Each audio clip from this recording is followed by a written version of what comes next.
கொடிக்காப்பட்டின்ற ஒரு அழகான கிராமத்துல ராமசாமிங்கிறவரு தன்னோட பையனோட வாழ்ந்து வந்தாரு. அவரோட மனைவி 2 வருஷத்துக்கு முன்னாடியே இறந்து போயிட்டாங்க. ஐயோ, என்ன சித்தார்த்த காணா? காலைல எந்திரிச்சுமே எப்போ என் பக்கத்துல தானே தூங்கிட்டு இருப்பான். என்னாச்சுன்னு தெரியலையே கடவுளே, எங்கேயும் போயிட்டானா தெரியல. அங்க சித்தார்த் மாடுகளுக்கு புல்லெல்லாம் அள்ளி போட்டு பாத்துக்கிட்டு இருந்தான். என்ன பாக்குற?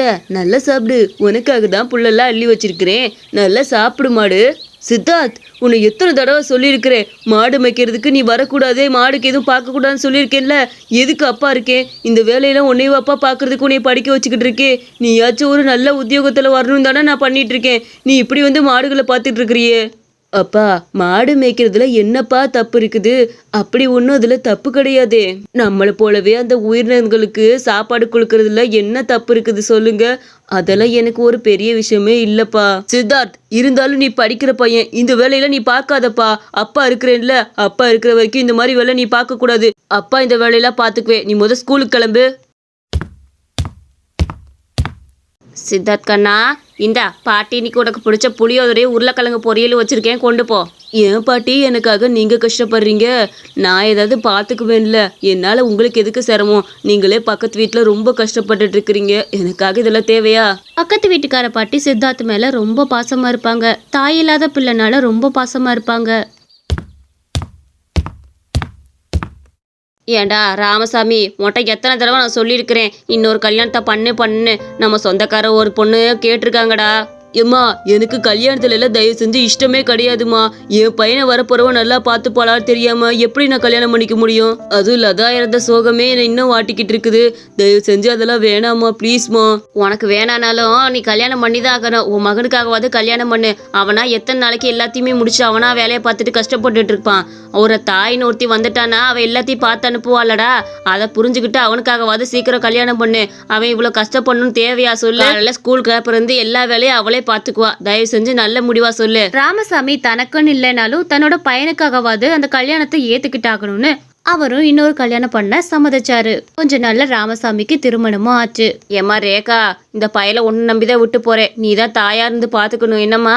ஏமா, இந்த பையனை தாயா இருந்து பாத்துக்கணும்னு சொல்றீங்க, நான் தான் அவனுக்கு அம்மா. இதுல என்ன இருக்குது? இவன் என் பையன், அப்படியே என் பையன்தான். என் பையன் மாதிரி கூட கிடையாது. நீங்க 2 பேத்துக்கு ஒரு குழந்தை பிறந்தா எப்படி பார்த்துப்போமா, அதை விட நாங்க 4 மடங்கு நல்லா பார்த்துக்குவோம். நீங்க கவலைப்படாதமா போங்கம்மா. என்ன சித்தார்த், பீஸ் போதுமா இல்ல அம்மா இன்னும் பீஸ் வைக்கட்டுமா? உனக்கு எவ்வளவு பீஸ் வேணுமா கேட்டு சாப்பிடு கண்ணா. ஐயோ அம்மா, இருக்கிற மொத்த பீஸ் எனக்கு வச்சுட்டீங்கன்னா நீங்க சாப்பிட்றதுக்கு என்ன பண்ணுவீங்க? இப்பவே நிறைய பீஸ் போட்டீங்க, போதும்மா, வயிறு ஃபுல்லாயிருச்சு. அங்க புதுசா கல்யாணமானவ 2 பேத்தையுமே ரொம்ப நல்லா பாத்துக்கிட்டா. சித்தார்த்துக்கு அவளை ரொம்ப ரொம்ப பிடிச்சிருந்துச்சு. ரேகா, நீ கூட மற்ற பொண்ணுங்க மாதிரி என் பையன்கிட்ட எரிஞ்சு விழுந்துருவியோன்னு நினைச்சேன். ஆனா என் பையனை ரொம்ப நல்லா பாத்துக்கிற, மனசு திருப்தியா இருக்கு ரேகா. எனக்கு இந்த சந்தோஷம் போதும். அவனுக்கு ஒரு தாயா இருந்து நீ பாத்துக்கிறீல்ல, அது போதும் எனக்கு. ஒரு நாள் ராமசாமி ஒரு செய்தியோட சந்தோஷமா வந்துட்டு இருந்தாரு. உங்க 2 பேத்துக்கும் ஒரு சந்தோஷமான விஷயத்த பத்தி சொல்ல போறேன். எனக்கு வெளியூர்ல வேலை கிடைச்சிருக்குது. மாசம் 50,000 ரூபாய் சம்பளமாமா. நான் மட்டும் அங்க ஒரு 10 மாசத்துக்கு போய் வேலை பார்த்துட்டு வந்தேன்னா நமக்கு எல்லா கடனுமே அடைஞ்சிருமே. என்னங்க சொல்றீங்க? 10 மாசத்துக்கு எங்களை விட்டுட்டு நீங்க இருந்துருவீங்களா? உங்களை விட்டுட்டு நாங்க என்னால இருக்கவே முடியாதேங்க. என்னம்மா இப்படி சொல்ற? அப்படி போனாதான் நம்ம கொஞ்சமாச்சும் கடன் அடிச்சுட்டு ஒரு வீடெல்லாம் கட்ட முடியும். இப்படியே நம்ம இருந்தோம்னா எத்தனை நாளைக்கு வாடகை வீட்டுல இருக்கிறது சொல்லு? சித்தார்த்தா உன்னை நம்பிதான் விட்டுட்டு போறேன். அவனை கண் கலக்காம பாத்துக்கிறது உன்னோட பொறுப்பு. என்ன சித்தார்த், நான் இல்லாத குறைய அம்மா தீத்து வைப்பா, நீ கவலைப்படாம இருக்கணும், சரியா? அப்பா, நான் அம்மா கூட சந்தோஷமா தான் இருக்கிறேன். நீங்க சந்தோஷமா போயிட்டு வாங்கப்பா. உங்க கடன் இது மூலமா அடையும்னா நீங்க தாராளமா போயிட்டு வாங்க.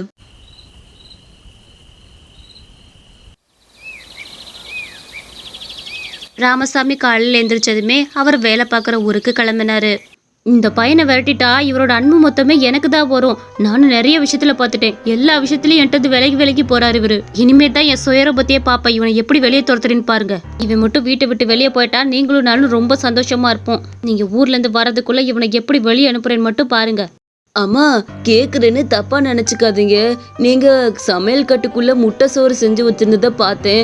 ஆனா என்னம்மா கஞ்சி ஊத்தி வச்சிருக்கீங்க? எனக்கு மட்டும் மறந்துட்டு எதுவும் ஊத்திட்டீங்களா? எனக்கு அந்த முட்டை சோறு எடுத்துட்டு வாங்களே. ஏய், உன் முகர கட்டைக்கு இது போதும். இந்த கஞ்சியை குடிச்சிட்டு ஊத்துறத குடிச்சிட்டு பேசாம இருக்கணும். அதை விட்டுட்டு முட்டை சோறுக்குள்ள ஆசைப்படாத. உன் தகுதிக்கு இது போதும், சரியா?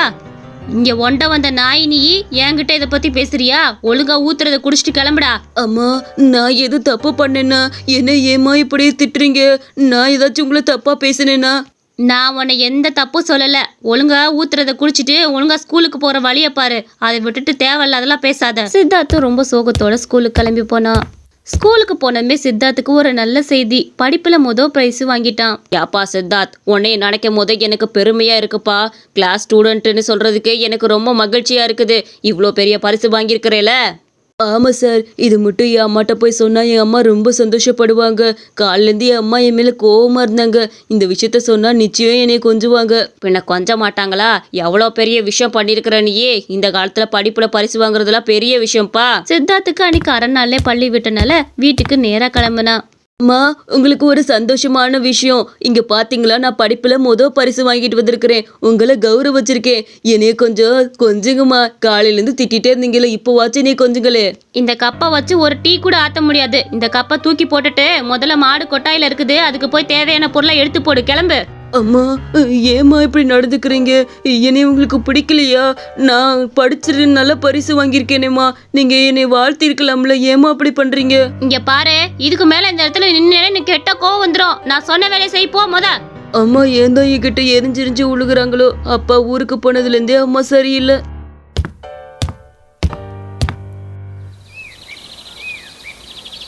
அவனும் மாடுக்கு தேவையான புல்லுக்கட்டுகள்லாம் போட்டுட்டு வீட்டுக்கு வந்தான்.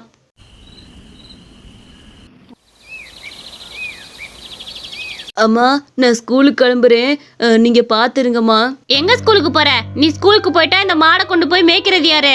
இனிமேல் நீ ஸ்கூலுக்குலாம் போக வேணாம். ஒழுங்கா இந்த மாடை அவுத்துட்டு போய் மேய்ச்சிட்டு வா போ. அப்படியே படிச்சு பெரிய ஆளாயி நல்லா போயிடலாம் நினைச்சிடாத. நான் அதுக்கு விட மாட்டேன் பாத்துக்கோ. ஒழுங்கா என் புருஷன் காசுல அழிக்கிறது விட்டுட்டு இந்த மாடை மேய்ச்சி எனக்கு காசு சம்பாரிச்சு கொடுக்குற வழியை பாரு போ. சரிங்கம்மா, கோவப்படாதீங்க. நான் மாடு மேய்க்க போறேன். அப்பாடா படிக்கணும்னு ரொம்ப கனவு கண்டாரு. ஆனா இவங்க என்னன்னு நம்மள மாட்டு கொட்டையில போய் வேலை பாருன்னு சொல்றாங்களேச்சா. சித்தார்த்த அந்த மாடை கொண்டு போய் மேய்ச்சிட்டு சாயந்தரம் போலதான் வீடு திரும்பலான்னு நினைச்சான். இரவு நேரத்துல ஜோரா மழை பெஞ்சிட்டு இருந்துச்சு. அப்ப சித்தார்த்துக்கு ரொம்ப காய்ச்சல் அதிகமா இருந்துச்சு. ஏ சித்தார்த், சித்தார்த் எந்திரி. என்ன ஆச்சு இப்படி படுத்து கிடக்குற? அம்மா, காய்ச்சல் ரொம்ப கொதியா இருக்குதுமா.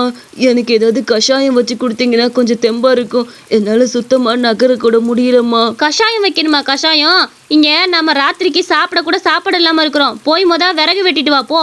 விறகு வெட்டினாதான் அடுப்பு கூட்டி நான் சாப்பாடு செஞ்சுட்டு அப்புறம் உனக்கு நீ கேட்ட கஷாயம் வச்சு கொடுக்குறேன். சரியா? போ. சித்தார்த்தும் ரொம்ப காய்ச்சலோட போய் அந்த விறகுகள்லாம் வெட்டிட்டு இருந்தான். அவனை பார்க்கறதுக்கே ரொம்ப பாவமா இருந்தது. அப்பா, இந்த மலையில போயிட்டு வரானே சித்தார்த் கண்ணு, என்ன இந்த மலையில போய் விறகு வெட்டிக்கிட்டு இருக்கிற? பேசாம வீட்டுக்குள்ள போக மாட்டியாப்பா?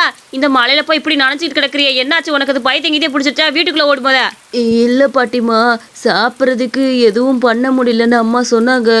அதனாலதான் விறகு வெட்டுறதுக்காக போனேன். அது ஒன்றும் இல்லை. இந்த மாதிரி பேசிட்டு இருக்கும் போதே சித்தார்த் திடீர்னு மயக்கம் போட்டு கீழே விழுந்துட்டான். ஐயோட கடவுளே, சித்தார்த் கண்ணா, என்னாச்சுப்பா உனக்கு? ஐயோ, இவனே மயக்கம் போட்டு விழுந்துட்டானே. அந்த பாட்டி வேக வேகமா அவனை தூக்கிட்டு ஹாஸ்பிட்டலுக்கு ஓடுனாங்க. அவங்க அப்பாட்ட இதை பத்தி தெரிவிச்சதுமே அவங்க அப்பா காலையில பஸ் பிடிச்சு ஹாஸ்பிட்டலுக்கு வந்தாரு. பையன் 4-5 நாளா சரியா சாப்பிடாம இருந்திருக்கிறான். அது மட்டும் இல்ல, அவன் உடம்புல சத்துங்கிறது சுத்தமா இல்லப்பா. ஹை ஃபீவரோட மழையில நனைஞ்சிருக்கிறான் அவன். ஐயோ, என்ன டாக்டர் சொல்றீங்க? என் பொண்டாட்டி அப்பல விட மாட்டேன், நல்லா தானே பார்த்துருப்பா. எப்படி இவன் இந்த மாதிரி ஆட்டம் போட்டுருக்கிறான் மழையில? என்னமோ, குழந்தைய நல்லா பார்த்துக்கிற முறையில பார்த்துக்கிட்டாதான் உண்டு. அப்புறம் குழந்தை இழந்ததுக்கு அப்புறம் இதெல்லாம் பேசக்கூடாது, புரியுதா? எப்படி பார்த்துக்கணுமோ அப்படி பார்த்துக்கோங்க தயவு செஞ்சு. அந்த பையனுக்கு நல்லா சத்துள்ள உணவா வாங்கி கொடுங்க போங்க. எப்பா, நான் உண்மையை சொல்லிடுறேன். உன் பொண்டாட்டி பண்ணுறதெல்லாம் ஒவ்வொரு நாள் நான் பார்த்துக்கிட்டு தான் இருக்கேன். அந்த பையன் படாத வேதனை கிடையாது பார்த்துக்க. சித்தியோட கொடுமைன்னு சொல்லுவாங்கல்ல, அது இதுதான் போல இருக்குது. வாய் வார்த்தைக்கு மட்டும் தான் அம்மா. மற்ற நேரத்துல எல்லாம் எப்படி இவன் நடந்துக்கிறான்னு தெரியுமா உனக்கு?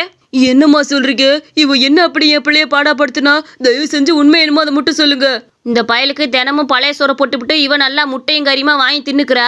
அது மட்டும் இல்ல, பள்ளிக்கூடத்துக்கு இவன் அனுப்பாம மாடு மேய்க்கிறதுக்கு இவளை அனுப்பிட்டு இவன் நல்லா சொகுசா வீட்டுல படுத்துங்கிறா. அன்னைக்கு அந்த பையன் காய்ச்சலோட இருந்திருக்கு போல. அதோட போய் விறகு வெட்டி சாப்பாடு செய்யணும் அப்படின்னு சொல்லி விறகு வெட்டிட்டு வர சொல்லியிருக்கிறா. இவளெல்லாம் என்னன்னு சொல்றது? இது மூலம் வீட்டை விட்டு தரத்துப்பா இவளை முத. என்னங்க சித்தார்த்துக்கு இப்படி ஆகும்னு நினைச்சு நான் வேணும்னே பண்ணலங்க. சித்தார்த் இருக்கனால நீங்க என்கிட்ட சரியான அன்பு காட்ட மாட்டேங்கிறீங்க. அதனால அவனை வெளியே அனுப்பிட்டா என்கிட்ட எல்லா அன்பையும் காட்டுவீங்கன்றதுக்காக தான் நான் அப்படி பண்ணிட்டேன். தயவு செஞ்சு மன்னிச்சிருங்க. நிறுத்து. நான் உன் மேல அன்பு காட்டுறதை விட சித்தார்த்தா உன் மேல ரொம்ப அன்பு காட்டியிருக்கிறான். அன்பு காட்டினவனை அவன் பதிச்சுட்டு என்னைய நேசிச்சு என்ன பண்ண போற? உனக்கு மனசாட்சி இருந்தா அவனை இப்படி ஒரு நிலைமைக்கு கொண்டு வந்து போட்டிருப்பியா? பாவம், உன் மேல எவ்வளவு பாசம் வச்சிருந்தான். ச்சே, நீ இனிமேல் எனக்கு வேண்டாம். அப்ப சித்தார்த் கொஞ்சம் கண்ணு முழிச்சு பேசினா. அப்பா, அம்மாவை வேணான்னு சொல்லாதீங்க. நீங்க அன்பு காட்டேன்னு ஏதோ விரக்தியில அப்படி பண்ணிட்டாங்க. அம்மா பாவம்ப்பா, வேணாம். அவங்களுக்கு நம்மளை விட்டா யாரு இருக்கா சொல்லுங்க. சித்தார்த், என்னை மன்னிச்சிரு கண்ணா. நான் தெரியாம அப்படி பண்ணிட்டேன். உனக்கு நான் அப்படி பண்ணியிருக்கவே கூடாது.